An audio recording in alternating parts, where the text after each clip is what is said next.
Salve, salve, salve, galerinha! Muito boa noite. Mais uma terça-feira aqui com o nosso quadro de correções de questão aí de CPA 10, CPA 20. Toda terça-feira a partir das 19 horas. Em breve aí novidades, galera. Eu tô com algumas mudanças aí na questão de trabalho, né? Eu sou o professor Wagner da Francesca Educação Financeira, para quem não me conhece ainda. Estou em algumas mudanças aí de trabalho, como eu estava falando, e em breve aí nós devemos ter novidades aí também, principalmente voltada a novas certificações, tá? A ideia aí é no início do mês que vem a gente vir com uma turma aí de certificação CPA 20, então fiquem atentos e todos os dias de manhã a gente continua muito forte com o nosso Morning Call aí, com notícias de mercado.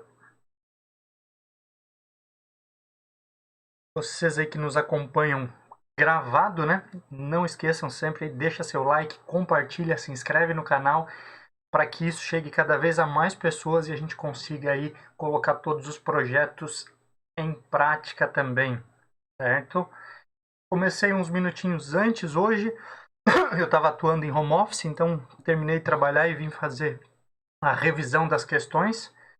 E aí acabei conseguindo finalizar as coisas um pouquinho antes, a configuração um pouquinho antes, até para a gente ter mais tranquilidade e não ter nenhum probleminha técnico. Vamos falar um pouquinho então sobre mercado até o horário aí 18h05, mais ou menos, que normalmente a gente começa, 18h07. Essa semana aí, muito importante, nós tivemos relatório Focus, né? Não só essa semana, como todas as semanas.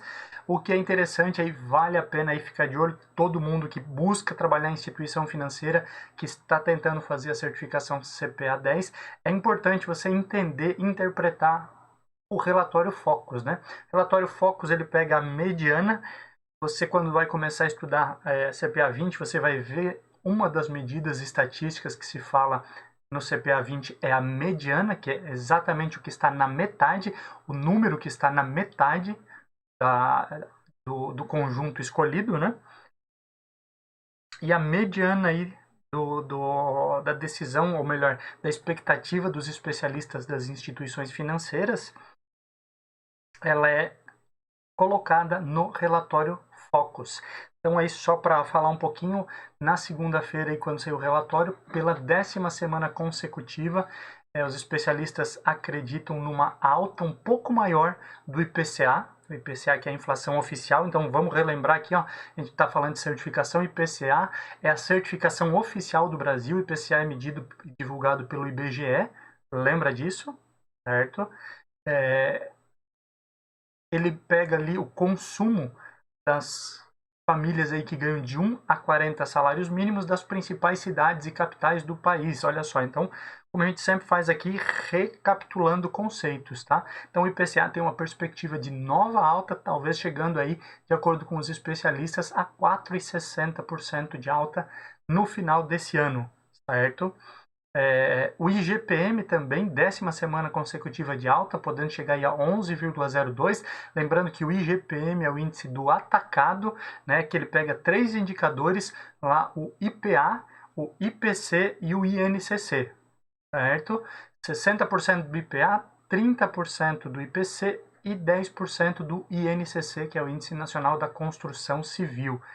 Além disso, importantíssimo, hoje começou a reunião do Copom, o Copom, Comitê de Política Monetária, ele senta ali, são os camaradinhas lá do Banco Central que sentam para discutir política monetária e definir a taxa Selic para controlar a inflação. Lembra que a inflação tem que ser controlada pelo Banco Central, tem uma meta, a meta dada lá pelo Conselho Monetário Nacional, e amanhã continua essa reunião, e amanhã a partir das 18h30 tem divulgação da taxa Selic, que se imagina, obviamente, aí um aumento na taxa Selic, né, que hoje está em 2%.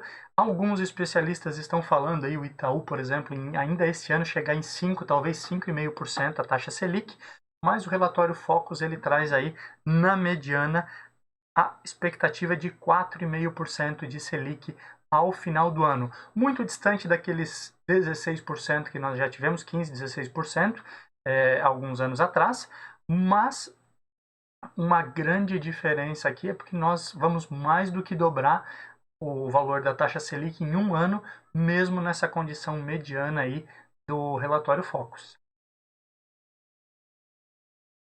Então, muita novidade, né? Amanhã é considerada super quarta, porque além da reunião aqui do Copom aqui no Brasil, tem a reunião do FOMC, que é basicamente o Copom lá dos Estados Unidos, que também vai falar sobre política monetária e definição da taxa de juros lá nos Estados Unidos, né? Então é legal a gente se ambientar isso tudo, relembrar alguns conceitos que são pertinentes às certificações de CPA 10, CPA 20, entender essa questão da política monetária, se ela é expansionista ou contracionista, que é muito importante aí, você entender exatamente o que acontece. Não é decoreba, quer aprender, quer passar, acompanha a gente todos os dias aqui no canal, que sempre tem conteúdo diferenciado, beleza, galerinha? Vamos começar então, tá? Vai dar já 19 horas e 5 minutos. Vamos começar então a nossa correção de questões. Temos mais 15 questões ali.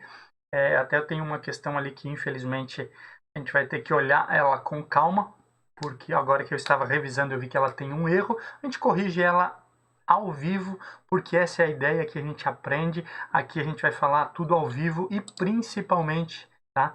Lembre-se que o nosso conteúdo aqui não é só dar respostas, é comentar cada uma das questões e depois de comentar cada uma das questões, dizer por que está certo, por que está errado. Assim você realmente vai aprender o conteúdo da sua certificação. Bora então falar isso sobre a nossa correção de questões. Se você ainda não participa dos nossos grupos de WhatsApp, pede o link aí pelo direct lá no Instagram ou aqui no YouTube mesmo, e você recebe daí toda segunda-feira à noite aí o nosso caderno de questões que vai ser corrigido, beleza, galera? Vamos em frente então, questão número 1 da nossa correção de questões de hoje, dia 16 de março de 2021. Simbora! Um ativo que apresente muitos compradores interessados terá automaticamente uma maior: letra A, possibilidade de perdas. Letra B, liquidez. Letra C, oscilação nos preços. Ou letra D, desvalorização. A, B, C ou D? Bora então, vamos dar uma olhadinha assim, ó. Um ativo, o que é um ativo? Qualquer coisa que você tenha, certo? Um bem, um direito.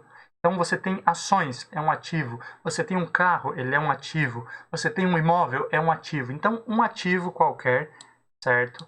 E apresente muitos compradores interessados. Muitos compradores interessados se entende aquela lei de oferta e demanda. Então lembra, se você tem muitos produtos e poucas pessoas interessadas, você automaticamente tem que baixar o preço. Se você tem poucos produtos e muitas pessoas interessadas, você pode fazer leilão e aumenta o preço.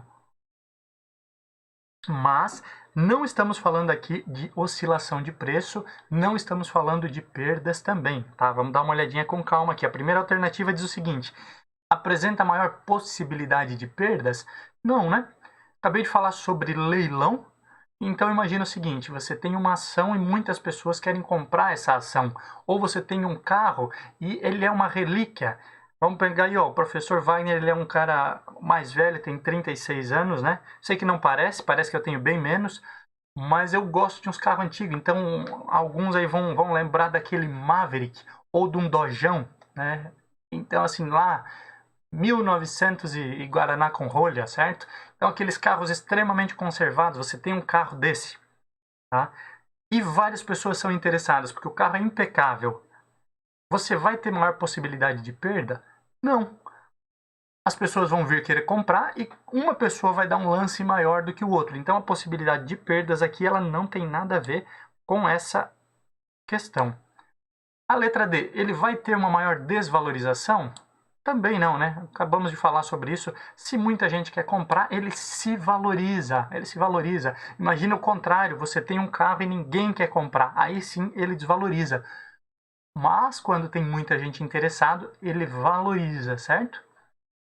Oscilação no preço, essa oscilação não, né? Oscilação é o sobe e desce. Se tem muita gente interessada, não existe esse sobe e desce normalmente. Então, nós temos aqui automaticamente a liquidez, certo? Um ativo com muitos compradores interessados vai ter maior liquidez, ou seja, é mais fácil você negociar. Imagina o seguinte, o que é mais fácil você vender, certo? Uma ação do Itaú, uma empresa extremamente conhecida, ou uma ação da padaria do seu José, que ninguém conhece, imagina, certo? Obviamente é mais fácil, tem mais liquidez aquele ativo, certo? Que tem maior negociação, mais conhecido. Beleza? E lembrando ali que liquidez nada mais é do que a facilidade de transformar um ativo em dinheiro. Então, muitos compradores, isso é mais fácil de acontecer. Bora à questão número 2. Um investidor resolve comprar ações da empresa AZZQ. Quanto aos riscos envolvidos nesse investimento, está incorreta a alternativa. Letra A, crédito e sistemático, ou seja, risco de crédito e risco sistemático. Letra B, risco sistemático e risco de mercado. Letra C, risco de mercado, risco não sistemático e risco de liquidez. Letra D, risco de liquidez e risco de mercado. Então, vamos lá, vamos voltar aqui, ó. Nós estamos falando novamente em risco, risco inerente a ações. Opa, ações da empresa AZZQ, certo? Quais são os riscos envolvidos quando você compra uma ação? E importante aqui, lembra da pegadinha do malandro, salsifufu, yeah! Lembra? Professor Wagner faz muita pegadinha, por quê? Porque lá na prova da Anbima também tem muita pegadinha, então toma cuidado, olha só aqui, ó, incorreta, qual que é a alternativa incorreta? Vamos lá, ó. Uma ação, ela vai ter risco de mercado. Risco de mercado, vamos lembrar o que é? É a oscilação, sobe e desce. Pode acontecer? Pode. Ela vai ter risco de liquidez, ou seja, dificuldade em transformar esse ativo em dinheiro? Pode, por uma situação de crise, ou dependendo do tipo da ação, às vezes ninguém quer. Por exemplo, hoje em dia, quantas pessoas talvez vão querer comprar ações da OGX, a empresa do Ike Batista, né, que está em recuperação judicial e diversos outros problemas. Então pode acontecer sim. Essas duas aqui estão corretas, então assim, ó, nós não queremos ela. Liquidez nós já vimos, mercado nós já vimos aqui na C. Vamos lembrar o que é o risco não sistemático. Lembra que tem dois riscos lá, né? O risco sistemático e o não sistemático. O risco sistemático, tá? A gente costuma dizer que é o deu merda. O risco deu merda. Deu, certo?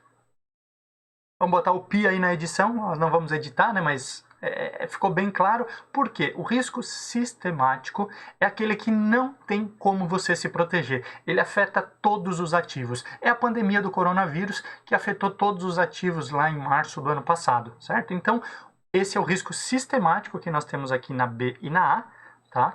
E aí nós temos o risco não sistemático, que ele é parecido com o risco sistemático, só que você tem como se proteger dele. Lembra disso, o risco não sistemático você consegue se proteger. De que forma? Diversificando. O risco não sistemático é aquele que atinge um único setor.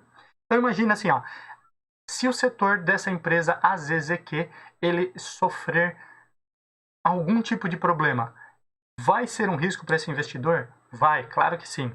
Então essas três aqui estão corretas, nós também não queremos isso.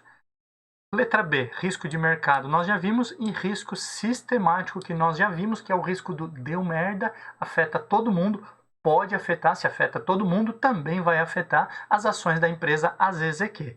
Automaticamente sobrou aqui para nós a alternativa A. Alternativa A, crédito e sistemático. Professor, mas você acabou de falar que o risco sistemático ele está presente na compra de ações da empresa AZZQ, porque pode afetar aquele setor, sim, mas lembra que ações não existe risco de crédito, não existe risco de crédito, porque você é sócio da empresa, você acreditou num projeto, deu boa, você ganha dinheiro, não deu, você entra pelo cano, certo, galera? Então, assim, ó, ações não tem risco de crédito. Grava isso, grava essa placa, muito importante aí, porque caem diversas questões aí, com pegadinhas nesse sentido nas provas de certificação.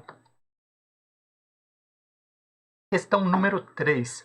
Um investidor qualificado pode ser caracterizado como: letra A, uma pessoa física ou uma pessoa jurídica que tenha mais de R$1 milhão de patrimônio. B, uma pessoa física ou jurídica que tenha mais de R$1 milhão em investimentos.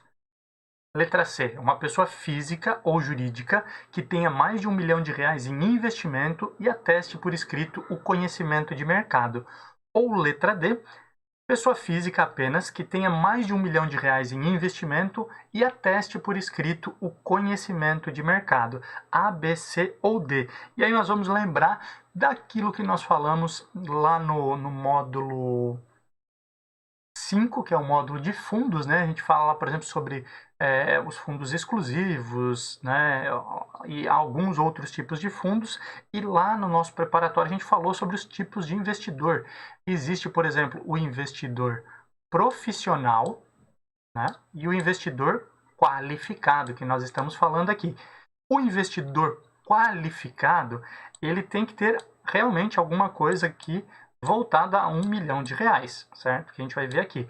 Já o investidor profissional não é 1 milhão, tem um zerinho a mais, né? Pelo menos 10 milhões. Mas e agora aqui? Esse 1 milhão aí é uma pessoa física, uma pessoa jurídica? É só uma pessoa física? Como é que é isso? Então vamos lá. Ó.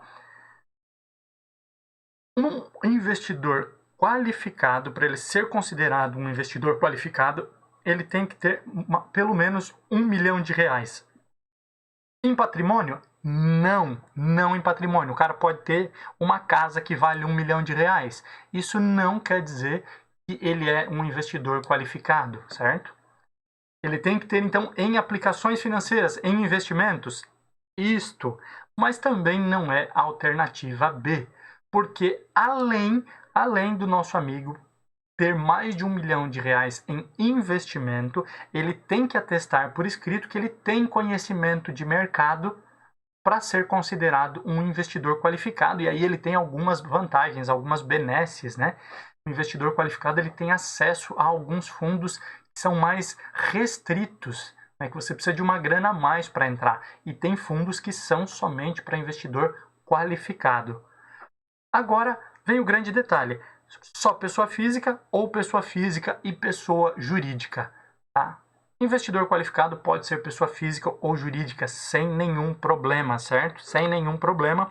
Só lembrando, investidor qualificado ele tem que ter mais de R$1 milhão em investimentos e atestar por escrito o conhecimento dele, dizendo assim, ó, eu conheço o mercado, eu sei dos riscos e eu mato essa bola no peito e saio com ela dominada, certo? Então, importante aí você relembrar esse conceito. A mesma ideia vale para o investidor profissional, que ele não cai na sua prova de CPA 10, mas cai na CPA 20, cai no CEA, e o investidor profissional ele tem que ter 10 milhões, certo? É um pouquinho a mais. Um dia a gente chega lá, um dia a gente chega nesse nível, beleza? Bora então, vamos lá, vamos falar então agora questão número 4, tá? A Pamela, ela adquiriu cotas de um fundo de investimento em ações. Quanto ao fundo adquirido por ela, podemos afirmar que estão corretas as alternativas, certo? Então vamos lá. Ó. Sair da tela aqui sem querer. Número 1, não há cobrança de IOF. Número 2, a cobrança de imposto de renda é de 20% no momento do resgate. Número 3, existe cobrança de imposto de renda 2 vezes por ano nos meses de maio e novembro na alíquota de 15%. E número 4, não há garantia do FGC para os recursos aplicados nesse tipo de fundo. Estão corretas então, letra A, alternativa 1 e 4, letra B, 1, 2 e 4, letra C, todas as alternativas, ou letra D, alternativa 2 e alternativa 4. Bora então, vamos dar uma olhadinha assim, ó. Normal, muito comum ter várias questões desse tipo nas provas de certificação da Anbima, tá? Porque ela te exige um pouco mais de conhecimento. Não é só assinalar uma questão, você tem que interpretar e ver quais estão corretas, tá? Mas lembrando, usa aquela técnica da eliminação, que a gente já fala aqui várias vezes, e normalmente vai ficar aí uma ou duas alternativas somente aí, caso você tenha dúvida, beleza? E aí, assim, ó, não perde muito tempo. Começou a empacar, toca o barco, toca a ficha, certo? E depois você volta. Cada questão vale o mesmo tanto. Bora então, ó. O que a questão nos pede? Alternativa correta. Correta, então, informação verdadeira. Num fundo de investimento em ações, há cobrança de IOF? Sim ou não? Não, não há cobrança de IOF em investimentos em ações. Então, a questão 1 está correta. 2. A cobrança de imposto de renda é de 20% no momento do resgate. E aí, como é que é a cobrança de investimento, tá, num fundo de investimento em ações? A gente já mata aqui, sabendo isso, já define aí a 2 e a 3. A 3, antes da gente falar aqui, ó, ele fala em cobrança de imposto de renda 2 vezes por ano nos meses de maio e novembro. Maio e novembro é o quê? É o Come Cotas, certo? Come Cotas, e aí vamos lá aos detalhes. O Come Cotas, ele sempre vai cobrar a menor alíquota do fundo, certo? Se for um fundo de curto prazo, a menor alíquota é 20%. Se for um fundo de longo prazo, 15%. Se for um fundo de ações, não existe cobrança do Come Cotas. Então já matamos aqui que a alternativa 3 não tem nada a ver com Come Cotas, fundo de ações não tem, certo? E aí vamos ao detalhe. Como é que é a cobrança do imposto de renda em ações? É somente no resgate? Sim. Qual a alíquota? 15% ou 20%. Aí você lembra lá que as ações, quando você compra, existe o day trade, que é a negociação no mesmo dia, uma alíquota de 20%, ou existe a possibilidade de somente 15%, desde que você realize mais de 20 mil reais no mês, você paga 15% nas operações de swing trade, ou seja, em dias diferentes, né? Então, assim, ó, você não entra e sai de um fundo no mesmo dia, e os ativos que estão ali também não são precificados dessa forma, certo? Então, a cobrança não é de 20%, ela é 15% no resgate e não 20%. Então, essa daqui também está incorreta, certo? E agora vamos para 4. Não há garantia do FGC para os recursos aplicados nesse tipo de fundo, tá? Perfeito, ela também está correta, 1 e 4, só vale aqui um adendo, certo? Que nem um tipo de fundo de investimento possui garantia do FGC. Lembra que o FGC, ele é uma instituição privada, ele é criado aí pelas instituições financeiras para caso uma instituição financeira ela quebre, né, a pessoa tenha o direito aí de recuperar até 250 mil reais que ela tivesse investido ali, né, que tivesse em conta corrente. Tem aquelas regrinhas lá do FGC que com certeza você lembra, senão a gente vai ver isso num outro momento também. Então vamos lá, 4 é a letra A, questão número 5. Quanto à cobrança da taxa de performance em fundos de investimento, é correto o que se afirma em... Vamos lá, ó. Número 1. Só ocorre a cobrança da taxa de performance nos meses em que o fundo superar seu benchmark e também superar o maior valor de cota historicamente. 2. O mecanismo que regula a cobrança da taxa de performance é conhecido como linha d'água. 3. A cobrança acontece semestralmente. E 4. Somente em fundos ativos existe a cobrança da taxa de performance. Está correto o que se afirma em letra A, somente na 1, letra B, na 1, na 2 e na 4, letra C, todas as alternativas, ou letra D, 1 e 4. A, B, C ou D. Bora então, vamos falar aí sobre a taxa de performance, certo? Em fundos. Então vamos lá, o primeiro ponto aqui nós queremos a alternativa correta. Quando falamos em taxa de performance, nós temos que lembrar que só cobra taxa de performance os fundos ativos, certo? Os fundos ativos, porque o fundo ativo ele tem a ideia de superar o seu benchmark. Benchmark, o que é benchmark, professor? Benchmark é o alvo. Então, assim, ó, o meu benchmark é ser mais rico que o fulano de tal, ou chegar na fortuna do fulano de tal. É o meu benchmark. O benchmark de um fundo pode ser o índice Ibovespa, pode ser o índice IMAB, pode ser o IPCA. Diversos podem ser os benchmark dos fundos. Então, se ele for ativo, ele quer ultrapassar aquele benchmark. Se ele for passivo, a ideia é somente acompanhar. Então, como você precisa ser mais perspicaz, né? Ser melhor do que a média para ultrapassar, o gestor, certo? O gestor, que é o cara que compra e vende os títulos dos fundos de investimento, ele recebe uma graninha a mais, como se fosse uma comissão, caso ele ultrapasse o benchmark. E isso aí é chamado de taxa de performance. Então, como ele vai ter que mexer mais ali, né, vai depender do potencial dele, ele recebe mais e é somente em casos de fundos ativos. Não tem lógica você cobrar num fundo passivo, porque ele só vai acompanhar. Certo? Então, assim, faça algo a mais que você ganhe. Então, é um fundo ativo, tá? E aí nós já vemos aqui que a 4 está correta, porque somente fundos ativos têm a cobrança da taxa de performance. Vamos lá, então. Ó. Voltamos ali para 1. A cobrança da taxa, certo? Ela é somente nos meses em que o fundo superar o benchmark? Sim. Não faz sentido você pagar uma comissão quando o cara não bateu a meta, certo? Então, assim, ó, o cara tem que bater a meta, tem que superar, aí sim ele recebe. É só isso? Também não. Além de superar o benchmark, o valor da cota tem que ter superado o maior valor historicamente, certo? E aí você vai lembrar de alguns conceitos que a gente falou lá no nosso preparatório. Imagine aqui a ação da empresa Petrobras, tá? São todos valores hipotéticos. A ação não, desculpa, cotas, né? A gente está falando de cotas do fundo, perdão. Cotas do fundo ABC, tá? Somente valores hipotéticos. Você compra a cota a R$ 10, certo? De repente, no meio da pandemia, cai todos os ativos e esse fundo, ele cai, despenca e o valor de cada cota passa para R$ 8. Aos poucos o mercado ele começa a normalizar, você começa a ver que esse fundo aí, que essa crise ela vai passar, certo?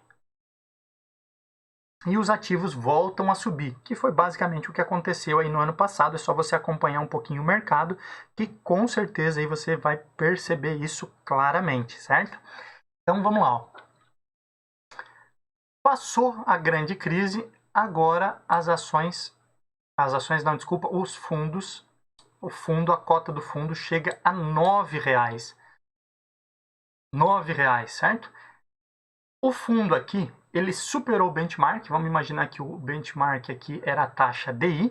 Tá? E a taxa DI aqui ficou em 0,19, hipoteticamente. Tá? 0,19%. Nossa, ficou feio esse 9, né? Mas vocês entenderam aí. E o fundo aqui, ele teve, vamos lá, hipoteticamente aqui, uma valorização, a gente podia fazer essa conta, mas aí não é a ideia agora, de 0,25%, certo? Nesse mês. Ele superou o benchmark? Sim. Mas olha só, aqui ele até subiu o valor da cota, mas o valor mais alto, o valor histórico, eram os R$ 10. Também não é justo que aqui, quando todos os investidores perderam dinheiro por conta da crise, certo? E aí o gestor, o administrador ganharam o seu salário, que vem ali a partir também da taxa de administração, certo? Aí agora, aproveitando um boom do mercado, eles ganharem o salário e novamente a meta. Então, para que eles ganhem a taxa de performance, essa cota aqui ela teria que ser maior, o valor maior, do que o maior histórico, que era R$ 10. Então, nesse caso aqui, não paga taxa de performance. No mês seguinte superou o benchmark e chegou a R$ 10,02, certo? Vai receber taxa de performance? Sim. O investidor vai pagar? Sim. Então, voltando aqui, tá? Só para a gente contextualizar, para vocês entenderem, tá? Só ocorre a cobrança da taxa de performance nos meses em que o fundo superar o benchmark, ou seja, o benchmark é o Ibovespa, tem que render mais do que o Ibovespa naquele mês. E ainda assim, o valor da cota tem que ser maior do que o valor mais alto historicamente, certo? Se ele não for, se teve meses atrás que o valor da cota era maior, não vai ter pagamento de taxa de performance, beleza? Vou pegar a borracha aqui, só para a gente dar uma apagada aqui, certo? E vamos continuar, então, essa alternativa ela está correta, porque isso quer dizer que ele só vai receber a taxa de performance se ele cumprir essas regrinhas, não é uma única regra, tem que cumprir mais do que uma, certo? Opa, esse aqui é a luzinha, eu quero a caneta. Então, vamos lá, ó. Correta essa daqui. Vamos lá. 2. O mecanismo que regula a taxa de performance é conhecido como linha d'água. Também está correto. A linha d'água basicamente é esse desenho que eu fiz ali na questão anterior, certo? Linha d'água, onde ele tem que cumprir essas regrinhas. Superar o benchmark e superar o maior valor de cota da cota anteriormente, certo? Esse mecanismo aí que regula essa cobrança é chamado de linha d'água. Beleza? Então, linha d'água, ele justamente, se cair lá na sua prova o que é linha d'água, é uma medida aí para proteger o investidor e para regular a cobrança da taxa de performance em fundos de investimento. Sobrou aí a alternativa 3 e vem a pergunta: a cobrança da taxa de performance ela é feita semestralmente? Sim. Também está correto, certo? É analisado todos os meses, feito aquele balanço, aquela linha d'água, aquela linha divisória. Superou o benchmark? Sim. Superou o maior valor de cota? Sim. Ah, nesse mês tem direito. Mês seguinte, superou o benchmark? Sim. Superou o maior valor de cota? Não, não tem direito. E isso é somado aí, no final de 6 meses ele recebe referente aos meses em que ele tinha direito do pagamento da taxa de performance, certo? Então, correto aqui a alternativa C. Todas as alternativas estão corretas. Questão 6. Em um fundo de investimento que possibilite resgate em D+1, cabe ao gestor, quando solicitado resgate por parte do cotista, letra A, comprar ativos de alta liquidez. Letra B, vender ativos do fundo. Letra C, fechar o fundo para resgate. Letra D, comprar ativos com alta rentabilidade para poder pagar o resgate do cotista. A, B, C ou D. Vamos lá então, questão 6. Fundo de investimento que possibilita o resgate em D+1. Primeiro vamos explicar o que é esse D+1. Peço resgate hoje, um dia depois, ou seja, amanhã, o dinheiro está disponível para mim, certo? O investidor ele vai lá e pede resgate do fundo. O que o gestor, quem é o gestor? O cara que compra e vende os ativos, certo? O que ele vai ter que fazer? Ele tem que comprar ativos de alta liquidez, lembrando, a alta liquidez vai facilitar com que ele compre e venda. Ele até tem que ter ativos assim no fundo, né? Mas alguém está pedindo resgate, pedindo dinheiro de volta, então ele vai ter que tirar dinheiro do fundo e devolver para o investidor. Então não adianta ele comprar ativos. Não adianta ele comprar ativos, certo? Ele tem que vender ativos, porque vendendo ele vai ter dinheiro na mão para pagar o resgate que foi solicitado pelo investidor, certo? Então, correto aqui é a alternativa B. Fechar o fundo para resgates, tá? Não é o caso, existem situações extremas em que, por falta de liquidez no mercado, o fundo pode ser fechado para resgate e para aplicações, tá? Mas isso aí são casos extremos, o que não seria aqui a solicitação de resgate por parte de um cotista. Comprar ativos com alta rentabilidade para poder pagar o cotista também não. Óbvio que o gestor ele vai comprar ativos que tenha a melhor rentabilidade possível, porque ele quer que o valor da cota aumente, que o investidor ganhe dinheiro e que cada vez mais gente invista nesse fundo, certo? É isso que ele vai querer. Mas aqui não vem ao caso, então volta a questão, ele tem que vender ativos para pagar o resgate do investidor. Quando o investidor aplica, ele vai e compra ativos com aquele dinheiro que entrou, certo? Então, basicamente, essa é a metodologia do fundo. Ah, professor, e se porventura ele não conseguir vender os ativos para pagar?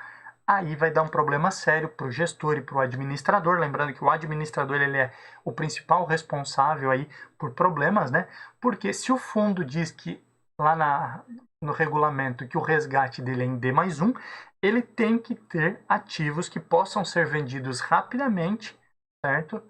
E que entre o dinheiro rapidamente também, certo? Então, o gestor, cabe a ele toda essa gestão, escolher os ativos que tenham essa liquidez também, certo? Não cabe aqui essa explicação, não tem, mas é só um complemento aí, caso surja esse tipo de dúvida ou questões desse tipo na sua prova. Questão número 7, tá? Um fundo de renda fixa de curto prazo deve, letra A, ter em sua carteira títulos com prazo médio de 60 dias. Ter em sua carteira títulos com prazo médio de 365 dias. Ter em sua carteira títulos com prazo médio de 252 dias. Ou letra D, ter em sua carteira títulos com prazo de vencimento máximo de 180 dias. Então, o que é correto aqui? Letra A, B, C ou D? Então, vamos lá, vamos lembrar, existem dois tipos de fundos de renda fixa, né? Fundos aí de curto prazo e fundos de longo prazo. Fundos de longo prazo aí, eles não têm muita regrinha ali, é bem tranquilo, né? Mas os fundos de renda fixa a curto prazo, obviamente, eles têm a ideia de um investidor ficar pouco tempo ali. E com isso eles têm algumas regrinhas, tá? Então vamos lá, ó. Começando aí da letra D. Ele tem que ter na sua carteira títulos com prazo de vencimento máximo em 180 dias? Não. Na verdade, não tem nada em relação a 180 dias, tá? Ele pode ter um fundo de renda fixa a curto prazo, títulos, tá? Com vencimento a até 375 dias.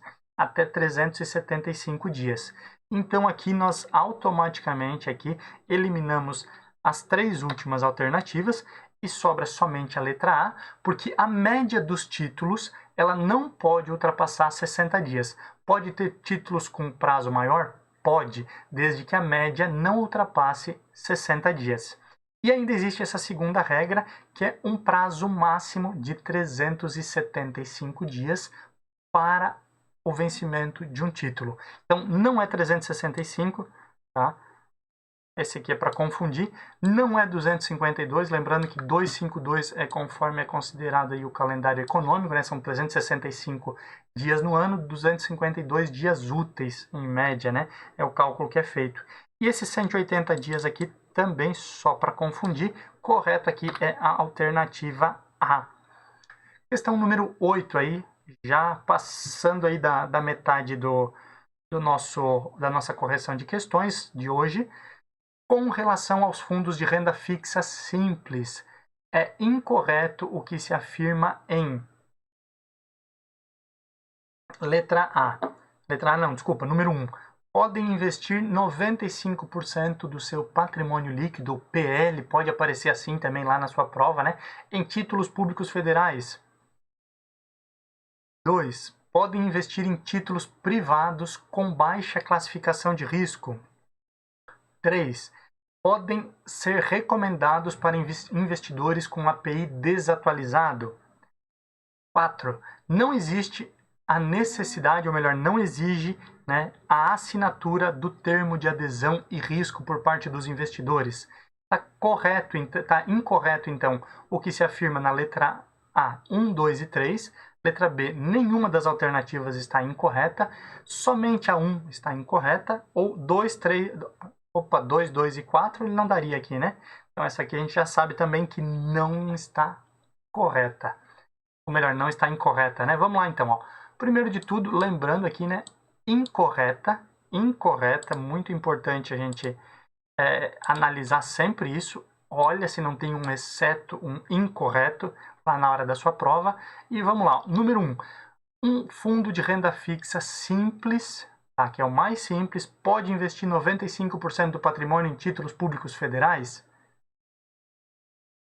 Na verdade, essa está incorreta porque não é que ele pode, ele deve investir no mínimo 95% do seu patrimônio líquido em títulos públicos federais ou títulos privados, tá, da mesma classificação de risco, ou seja, mesma classificação de risco aí de um fundo, de um título de renda fixa via título público federal, tá? Então não é pode, é deve, ele deve, é o mínimo de 95%, por isso que ele é considerado um fundo de renda fixa simples. E como um fundo de renda fixa simples, tá? Ele também pode ser aqui, como diz na alternativa 3, pode ser recomendado para investidores com API desatualizado. Tá? O cara não tem API, não preencheu, está com a API desatualizado, o gerente dele pode recomendar investimento nesse tipo de fundo? Pode, inclusive é a única recomendação que pode ser feita aí para alguém com o API desatualizado ou sem preenchimento, tá? Então, o que mais está correto aqui? Por ser tão simples, ele não exige a assinatura do termo de adesão e risco, porque o risco dele é mínimo. Ele está falando 95% em títulos públicos federais, no mínimo, ou outros títulos da mesma classificação, ou seja, qual a chance do governo quebrar? É mínima. Ela quase não existe, porque o governo pode imprimir moeda, pode reemitir novos títulos de dívida para recuperar o dinheiro, certo? Se ele não tiver dinheiro para pagar na hora. Então, assim, ele é muito simples, não tem praticamente risco, então ele não exige a assinatura do termo de adesão e de ciência de risco, que é obrigatório em qualquer outro fundo. Como eu disse, ele pode investir em títulos privados com baixa classificação de risco, sim, certo? E aí está incorreta, e aí nós queremos a alternativa incorreta, a 1, tá? E aí nós temos resposta C, somente a alternativa, somente a questão 1 está incorreta, porque ele tem que investir no mínimo 95% do seu PL em títulos públicos federais ou títulos de mesma classificação de risco. Questão número 9. No mercado de renda fixa, existe um título chamado de debênture conversível. Sobre esse tipo de investimento, é correto afirmar que lembra o seguinte, debênture, tá? É aquele título que é uma dívida de uma empresa emitiu esse título, não uma instituição financeira, para captar dinheiro para investir, certo? Ela pode ser uma debênture incentivada, onde o governo ele auxilia ali também, até mesmo aí com redução de imposto de renda, né? Isenção de imposto de renda para pessoa física ou redução para pessoa jurídica. Mas existe também a debênture conversível, tá? Conversível não é porque ela tem teto solar, tá? Não é porque sai o teto. O que que é essa debênture conversível? Vamos lá. Letra A. É um ativo que pode ser transformado em dinheiro a qualquer momento, tendo, portanto, alta liquidez? Não. Você comprou um título, você não pode simplesmente devolver ele a qualquer momento. Você tem, obviamente, que achar um comprador no mercado secundário ou esperar que o título vença e aí você recebe o valor. Então não é a qualquer momento que você consegue aí negociar, depende aí de oferta e demanda. Então essa aqui está incorreta. Pode ser convertido em ações a qualquer momento? Debêntures conversíveis, elas podem ser conversíveis em ações. E aí agora vem o detalhe, B ou C. Ela pode ser convertida em ações a qualquer momento ou somente no momento do resgate. Obviamente, somente no momento do resgate, porque essa história de você fazer as coisas a qualquer momento não funciona bem assim, né? Principalmente quando você está falando aí de um título de renda fixa que foi aí para investimento de uma empresa, né? No caso aí dessa debênture, então você tem que aguardar o período de resgate. Resgatou, né? Chegou o período do resgate. Ah, foi uma debênture para 2 anos, para 4 anos. Tem que esperar aí até o final dos 4 anos, por exemplo, né? Para que você possa aí converter essa debênture em ações, certo? E a letra D aqui é um ativo que paga cupom semestralmente, não tem nada a ver, né? Não tem nada a ver. Você lembra o que é cupom? Se você não lembra, a gente fala cupom. Existe a possibilidade de títulos que pagam cupom aonde parte dos juros elas são pagas durante o período de vigência, ou seja, você tem um título aí para 2 anos, certo? 2 anos. Você vai resgatar ele daqui a 2 anos. Se ele tiver pagamento de cupons, parte dos juros que você receberia, se for um cupom semestral, como é o caso da alternativa D aqui, você recebe semestralmente ali na sua conta, tá? E vale ressaltar que sobre esse cupom que você recebe, você também paga o imposto de renda, certo? Bora então, questão 10, a gente fala aí de muitos temas aí, relembra muita coisa, porque aqui a ideia é refrescar sua memória, você sair daqui peco, como diz o ditado, para você fazer a sua prova tranquilo, lembrando que as provas da Ambima elas estão suspensas, né? Até o dia 18, se não me falha a memória, de abril. Então, se você tinha prova marcada, ela foi cancelada. Foram canceladas, na verdade, todas as provas até o final do ano por conta da pandemia. E a partir do dia 4, se não me falha a memória, você consegue aí remarcar a sua prova, né? Dependendo aí do que acontecer até lá. Mas continua se preparando aí, porque no ano passado também aconteceu isso aí. E muita gente aproveitou a questão da pandemia, aproveitou as medidas restritivas para estudar um pouquinho mais e passou tranquilo nas provas de certificação. O Pedro, questão 10, ó, o Pedro comprou uma debenture em outubro de 2020. Olha, mais uma vez a gente está falando aqui de título privado, uma debenture, em outubro de 2020, ano passado, da empresa QSF Incorporadora. E ele obteve uma rentabilidade de 15% nessa debenture até o mês de março de 2021. Nossa, essa é uma rentabilidade fantástica, né? Pagando horrores, tá? Óbvio assim, galera, isso aqui é só hipotético, né? Um negócio desse aí, nem Papai Noel, tá? Nem Papai Noel faz um negócio desse. Com relação à tributação desse rendimento, é correto afirmar que, letra A, será tributado com alíquota de 20% sobre o lucro e esse valor será recolhido pelo distribuidor do título? Letra B, será tributado com alíquota de 17,5% sobre o lucro e esse valor será recolhido pelo emissor do título? Letra C, a tributação é de 22,5% sobre o lucro e é recolhida pelo emissor do título?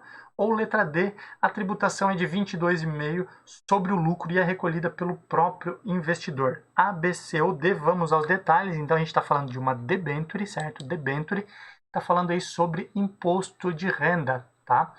Então vamos lá, o imposto de renda, primeiro detalhe, tá?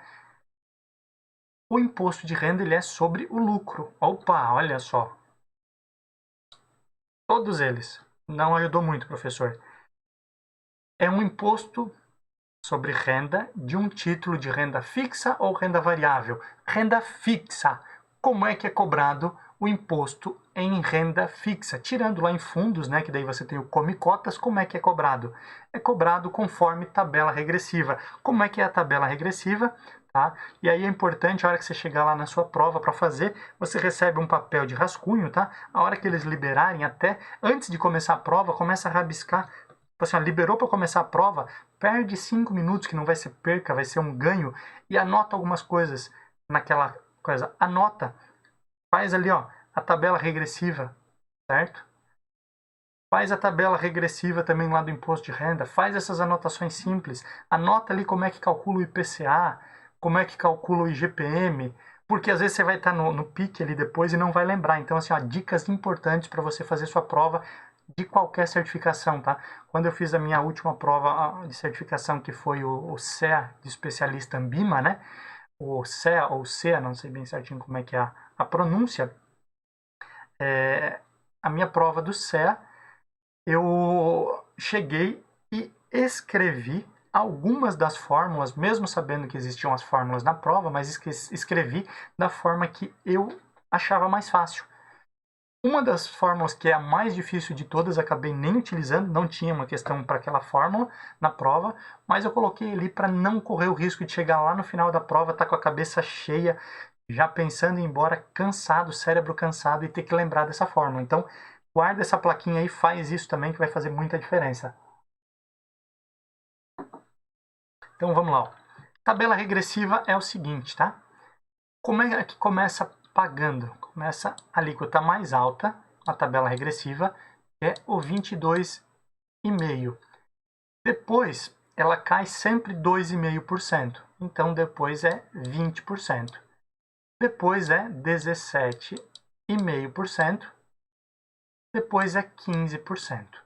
Essa é a ideia da tabela regressiva. Lembrou disso, agora tu vai lembrar dos prazos. Como é que são os prazos, tá? Se você ficar aí de 1 a 180 dias com aquele investimento, certo?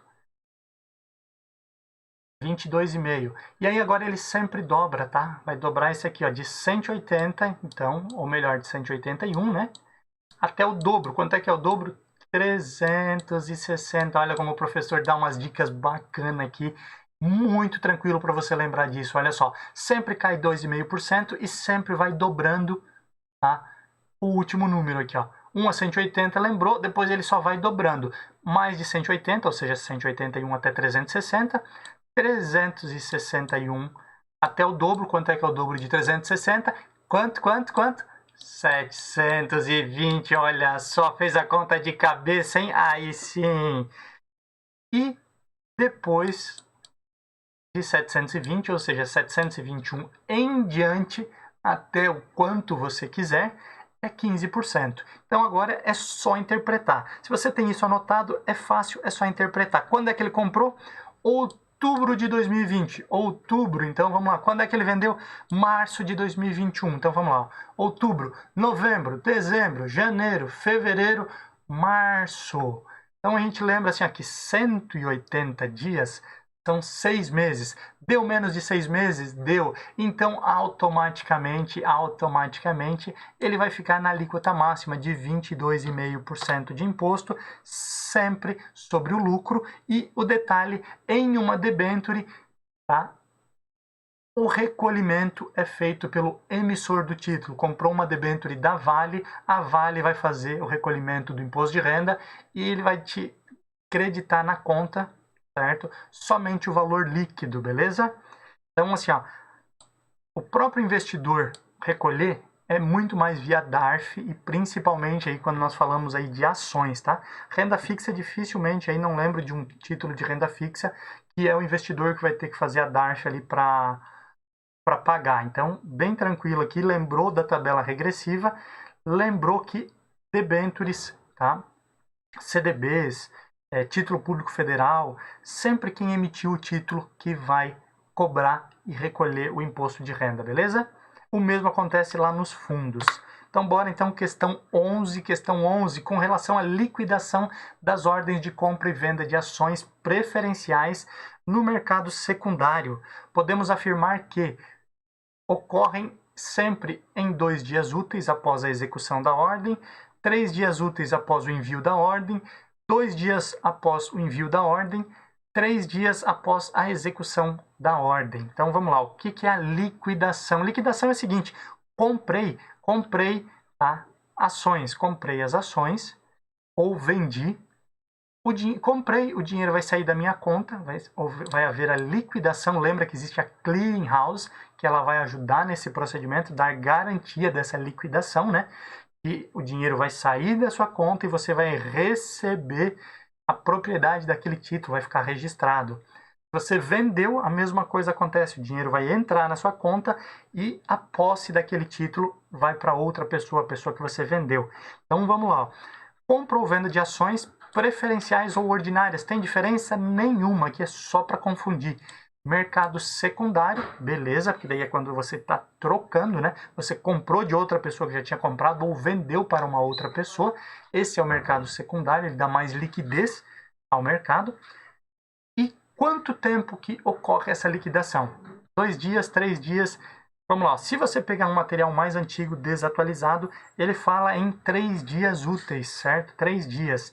Mas em 2019, se não me falha a memória, final de 2019, tá? Houve a mudança para 2 dias, certo? Então, 2 dias úteis, obviamente, não vai acontecer isso num final de semana onde não existe pregão, né? 2 dias úteis após o quê? Após o envio da ordem ou após a execução da ordem. Porque aqui a gente já sabe que não é 3 dias, certo?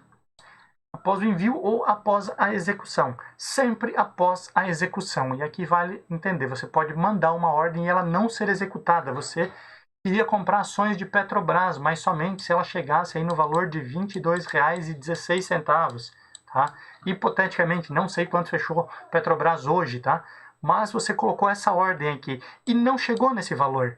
Ninguém quis vender para você nesse valor. Então a ordem ela é cancelada, tá? E aí por que vai cair dinheiro na sua conta? Vai sair dinheiro da sua conta? Não vai, né? Então sempre 2 dias úteis após a execução da ordem. Executou, aconteceu a operação. Essa execução é acontecer a operação, haver a compra, haver a venda, tá? 2 dias depois, ou o dinheiro sai da sua conta, ou ele entra na sua conta da corretora, beleza? Bora então. Questão 12, essa aqui é bem legal, ela faz quebrar um pouquinho a cabeça, mas é interessantíssima. Ronaldo fez os seguintes movimentos em sua corretora. Lembra lá do memezinho, né? Ronaldo. O Ronaldo, que não é o fenômeno, porque senão ele ia comprar bem mais aqui. A negociação dele seria bem maior, porque ele tem mais dinheiro, né? Ele fez as seguintes movimentações. No dia 18/2 de 2021, ele comprou R$ 4.000 em ações da Petrobras. No dia 26/2, ele comprou R$ 15.000 em ações da CVC. Já no dia 1º, ele comprou R$ 12.000 em ações da Droga Raia, certo? E aí, no dia 10, na semana passada, ele vendeu R$ 15.000 em ações da Droga Raia, tá? Ele tinha comprado 12.000, vendeu 15.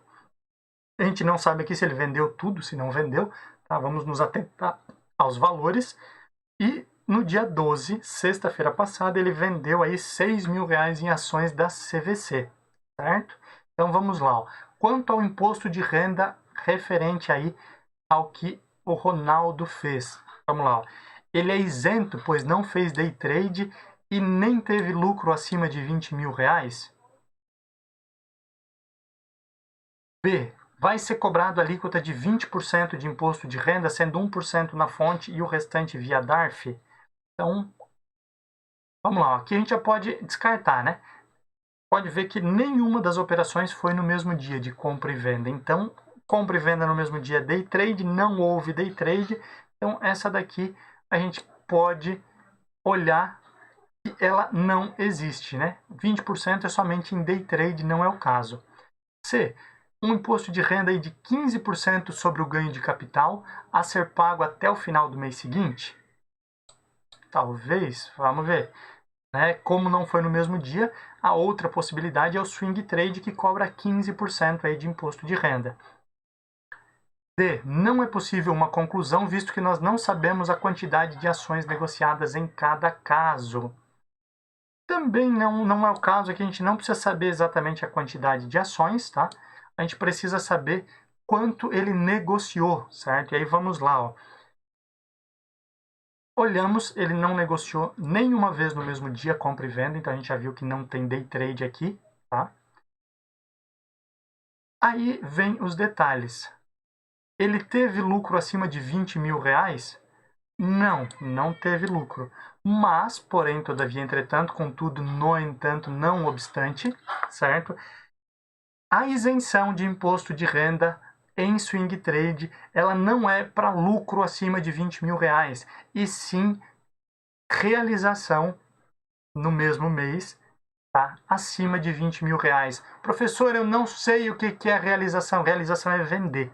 Então aqui, ó, ele vendeu R$ 15.000 no dia 10 e vendeu R$ 6.000, tá? No dia 12. Mesmo que ele não faça mais nenhuma movimentação durante o mês de março, ele já vendeu R$ 21.000, ou seja, ele ultrapassou esse limite, tá? E automaticamente ele vai ter aqui uma cobrança de 15% de imposto de renda sobre o ganho de capital. Tá? O que é o ganho de capital? Se ele teve lucro aqui, é ganho de capital. Se ele não teve lucro, né, depois ele pode até compensar isso, ele compensa isso numa outra operação semelhante. E sempre a DARF ela é paga até o final do mês seguinte, certo? Então aí 12, alternativa C é a correta, tá? Essa tinha que quebrar um pouquinho mais a cabeça, lembrar da realização, tá? Que realizar é vender, não tem nada a ver com lucro, e aí só fazer essa soma aí dos 15 mil mais os 6 mil, e aí você vê que fica acima dos 20 mil, então automaticamente ele foge da regra de isenção de imposto de renda para swing trade. 13, agora sim, ó, reta final, nos aproximando aí das 8 horas da noite, estamos na reta final. Uma empresa com capital aberto na Bolsa de Valores deve distribuir no mínimo do seu lucro líquido em forma de dividendos aos acionistas. Então vamos lá. Ó.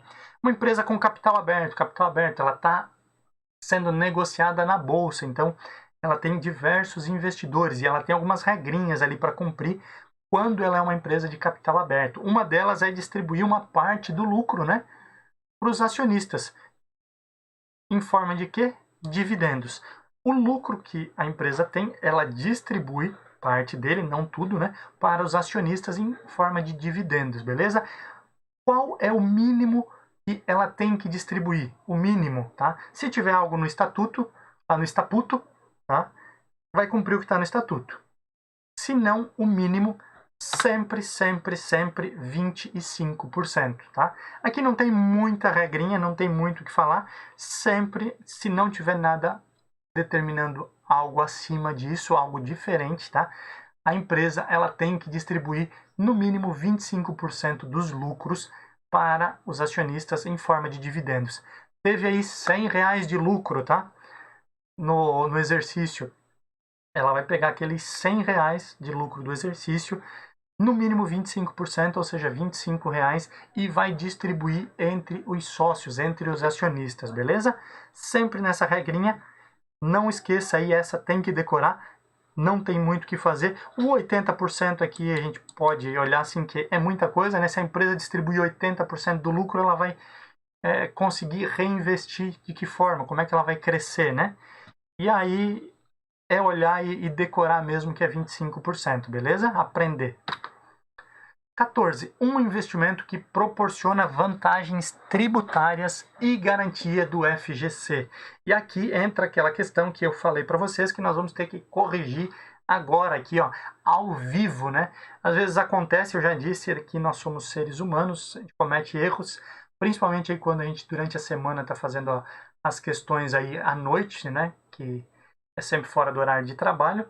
E aqui realmente não existe uma resposta correta nessa alternativa. Se fosse na sua prova da Ambima, tá? Vale a pena lembrar que nesses casos, quando alguma questão não tem resposta correta ou tem qualquer erro ali nas respostas, tá? Que não seja possível você acertá-la, ela é anulada e aí você ganha como se ela tivesse sido colocada como correta, certo? Então existe isso, você até no final da prova pode fazer o recurso, né? Mas a Ambima dificilmente erra, tá? A Planejar, que faz a prova do CFP, que é a certificação que eu quero fazer de planejador financeiro, ela na última prova, em dezembro do ano passado, ela teve diversos erros. É mais comum erros nas provas da Planejar do que nas provas da Ambima. Tá, então vamos lá. Ó. Só para a gente entender o que é a vantagem tributária, tá? Tributo. O que é tributo? É um dinheiro que você paga. Para quem? Para o governo. É imposto, certo? Você vai comprar gasolina que está cara pra caramba, tem tributo, ele tem imposto, certo?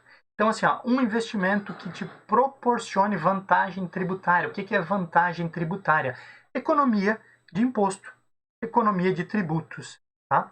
E também tenha a garantia do FGC. O que é o FGC? O Fundo Garantidor de Crédito. Então, vamos lá. Ó. CDB. O CDB de um grande banco, ele tem garantia do FGC? Tem. Ele tem vantagem tributária? Não, ele não tem vantagem tributária porque ele vai sempre cobrar a alíquota regressiva de imposto de renda. Aquela que a gente falou, 22,5, 20, 17,5, 15. Então, não tem churumelas, certo? CRI, tá? Que é o Certificado de Recebíveis Imobiliários, tá? Ele é muito parecido com a LCI, O CRI, ele tem vantagem tributária porque assim como a LCI e a LCA, e assim como o CRA, tá? Ele tem isenção de imposto de renda para pessoa física e 15% somente de imposto de renda para pessoa jurídica, é a vantagem tributária. Mas nesse caso, o CRI, ele não tem garantia do FGC porque o CRI, ele não é emitido por bancos, por instituições financeiras, ele é emitido por securitizadoras e por isso não tem garantia do FGC. Se você não entendeu nada, porque às vezes você está começando a estudar CPA 20 ou estudando CPA 10, nem ouviu falar do CRI, aqui no canal você encontra um material específico aí sobre CRI e CRA, um vídeo rapidinho que eu fiz, explicando um pouquinho aí a diferença de CRI e CRA, lá no quadro Aprendendo Certificações na Prática, certo? Questão C. Debêntures incentivadas, ela tem vantagem tributária? Tem. Lembra, a debênture incentivada é algo que vai mexer com a infraestrutura do país, então o governo vai lá e diz assim, olha, para vocês captarem aí esse recurso que vocês vão investir aí no aeroporto tal, a empresa vai investir lá e vai melhorar ou vai investir na rodovia tal, já que vai mexer com infraestrutura, tá? Eu vou isentar todos os investidores do imposto de renda. Investidores pessoa física, certo? Lembra sempre disso. Pessoa jurídica eu vou reduzir a alíquota para 15%. Então, assim, existe a vantagem tributária, mas também não é emitido por instituição financeira, é instituição privada, então não tem garantia do FGC. E ações, a gente sabe que não tem garantia do FGC, porque não, você é sócio da empresa e também não existe vantagem tributária em você investir em ações. Aqui, na verdade, o professor tinha a ideia de colocar uma LCI ou uma LCA, tá? Existem outros títulos também com essa ideia, como letras hipotecárias e algumas outras. Tá? Nós temos alguns vídeos lá em Pílula do Conhecimento, é uma outra playlist que nós temos aqui no canal. Tem um vídeo lá que eu falo de todos os títulos que existe essa vantagem tributária e a garantia do FGC, certo? Então, dá para tu dar uma olhadinha lá também, tá? Então, aqui a ideia era ser isso, mas eu acabei não colocando, tá? Então, todas as alternativas aqui, elas estão incorretas, beleza? E agora, para a gente fechar a conta, tá? A gente fechar a conta aqui, questão número 15, com relação à remuneração da poupança. Olha aí, ó. A boa e velha poupança, o investimento mais antigo que existe aí no país, tá? Lá da época da coroa ainda. O que nós podemos afirmar sobre a poupança? Número 1, tá? Afirmar, então, nós queremos o que é correto. A poupança possui remuneração de 0,5% ao mês, mais taxa referencial para aplicações anteriores a maio de 2012? Sim.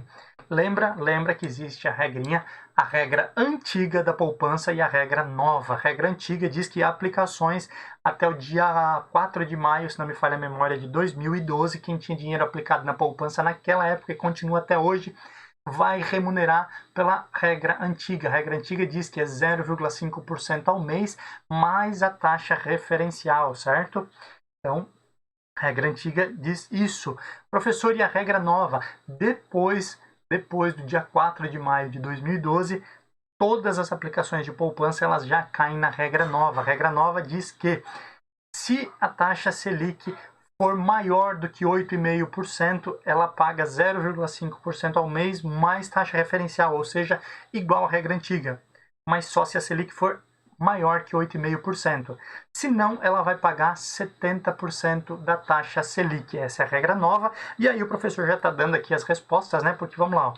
A 2 diz o seguinte: remuneração de 0,5 ao mês, mais TR quando a Selic for igual a 8,5. Aqui está a pegadinha do malandro. Salsifufu, yeah!